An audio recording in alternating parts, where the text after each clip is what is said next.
Hello folks, today we're going to talk to you about buying the tractor implements that you need and not anymore. Sometimes your need in the mind is more than your need in the, well, I guess you got to analyze it, and we're just going to go through what I have here at the camp for the tractor. And okay, you start off with this part here. This is the little it's well, you can see a part underneath there, and maybe I don't know if we can a little bucket here. It's got water in the bucket, and I have to figure a way to get that out. Anyways, yeah, that's the little backhoe part. It's in storage. I took it out last year, but it had been I think 3 years since I had clipped it on. See, because every one of these, even though it's quick attach on the tractor, it's always a pain to hitch it up. You gotta take something off. Like to hitch this up, I gotta take the 3-point attachment at the back of the tractor off. Take the box plate, which I like to have on the tractor for weight, and also I use it for the road. That's the main need of the tractor. So this was good at the start. I still anyways, it's something good to have, but it's more or less an extra, let's say. Okay, hang on, we'll reconvene at the next part. Hey, here, friends, it's a secret spot. It's kind of in the bush. You can maybe tell by the shape of it. You can see a little bit at the bottom here. This is, hang on, I'll turn this limousine off. We're in the, if you can't tell, we're in the mule at the moment. This is just, well, we just come off of it. It's just beside the road. It's in the hill. The camp is right below there. See, it's well covered, eh?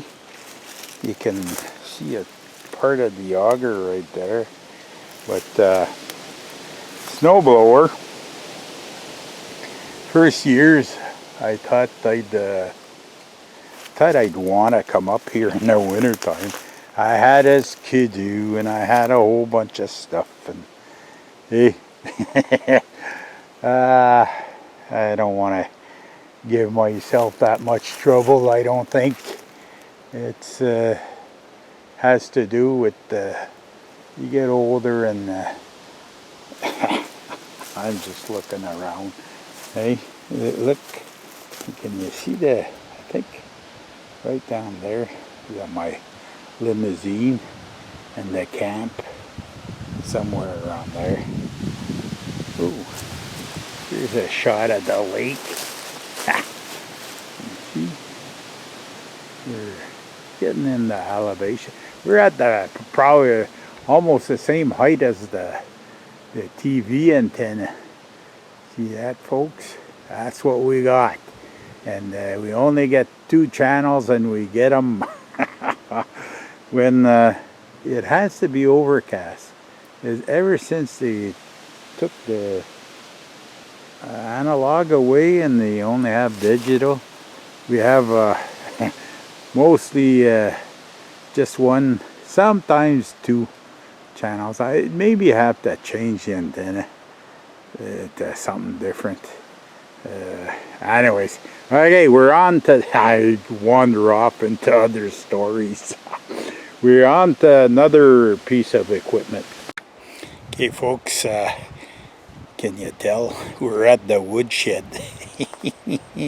I don't know if you ever seen outsides of my woodshed. It's kind of primitive looking, eh? It's got a tin roof though. See? I constructed this in I think 2 days, one weekend. And this was all with trees that they had cut down for the hydro line. It's no big deal. It serves a purpose. Oh, hey, here's a piece of equipment that I don't regret, but I have yet to see the the advantage of having this. Starts off, oh, there you go, right about there, and you can see the cylinders. There's 2 more cylinders along here. See, one there and one there. That's for the angling of the blade. Blade is 5 foot wide. The John Deere calls this dozer blade. It's probably going to end up going to the camp before the camp. Going up to my daughter's place. She's the one that's going to inherit the tractor eventually. And I can't say that this blade has worked too much. So it's just a reflection on when you buy equipment for your tractors, your toys. It's good to get advice. If somebody would have told me, you don't need this, unless I need it for something that I don't know of. Anyways, so yeah, hang in there and we'll go visit some more. Okay, folks, turn your attention to this here's pallet forks. They're, I was gonna say 3,000 pounds. I don't know. It's probably written on there's a sticker somewhere, I think. Used to be. Oh no, that's for the adapter. Ah, right there. Right there. But, see, this is made by Kubota. Yeah, this is made by Kubota. Whoa, I got a deal on those. This here is a rock bucket. It's 5 feet wide. I had bought that. See, right here. Right. HLA. Anyways, it's horse equipment that makes the rock bucket. And I don't know if you can see that right there about. There's teat on this bucket. Yeah, I'll show you. See right there, big toot. There's some, quite a few of them. It's a heavy-duty bucket, but I ended up ordering that. I went and got it, and I never really used it. Lesson learned. Now we're gonna get into the equipment that I use the most. This is the box blade. I don't use the teeth that much on the box blade. This here I use a lot too for when I'm cutting trees, and it also acts, I mounted that on the box blade, this winch. It's a hydraulic towing winch, towing as in comes off a towing. I bought that second-hand winch, and I put a receiver on the box blade too. That's good for when you're putting the boat in the water, or you're taking it out and you back up, because you can go deeper in the water with the back wheels that you can with the front wheels. Just show you the I guess I went into some tight spots. See, you can tell by the angle. This is a hydraulic winch with a hydraulic motor right there. It's strong. It could probably rip this tractor apart. So, needless to say, but like what we're talking about is the box blade. I like to have the box blade on the tractor. And another one that's good to have is a bucket, front bucket. This is a 5 foot wide. It's a John Deere bucket. Served me well through time. I like to have the bucket on. See, if I want to put the blade on, I could undo the bucket, lift the bucket up, lift the frame, like unclip the bucket, lift the frame, then put the box blade underneath.